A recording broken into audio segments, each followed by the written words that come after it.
નવસારીમાં એસએમસીની ટીમ અને બિશ્નોઈ ગેંગ વચ્ચે ઝપાઝપી, બંને વચ્ચે ફાયરિંગ, 4ની ધરપકડ.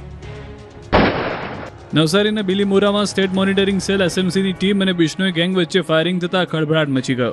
હથિયારની આપ-લે કરવા માટે 4 આરોપીઓ હોટલમાં રોકાયા હોવાની માહિતી મળતા એસએમસી પહોંચી હતી, જ્યાં હાજર 2 આરોપીને ઝડપીને પૂછપરછ કરતા અન્ય 2 આરોપીની મિની સોમનાથ મંદિર હોવાનું જાણવા મળતા એસએમસીની ટીમ મંદિરે પહોંચી હતી, જ્યાં હાજર આરોપીએ ગોળીબાર કરતા પોલીસે પણ સ્વબચાવમાં ફાયરિંગ કર્યું, જેમાં એક આરોપીને પગમાં ગોળી વાગતા સારવાર માટે ખસેડવામાં આવ્યો.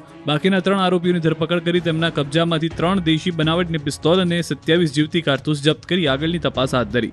હાલમાં પરિસ્થિતિ નિયંત્રણ હેઠળ છે. તપાસમાં સામે આવ્યું કે મૂળ રાજસ્થાન અને હાલ નવસારીના બિલીમોરામાં રહેતા બિશ્નોઈ ગેંગના 2 શખ્સને, એક હરિયાણા અને એક મધ્યપ્રદેશ અને 2 રાજસ્થાનના શખ્સ હથિયાર આપવા આવ્યા હતા, ત્યારે આ ઘટના બની.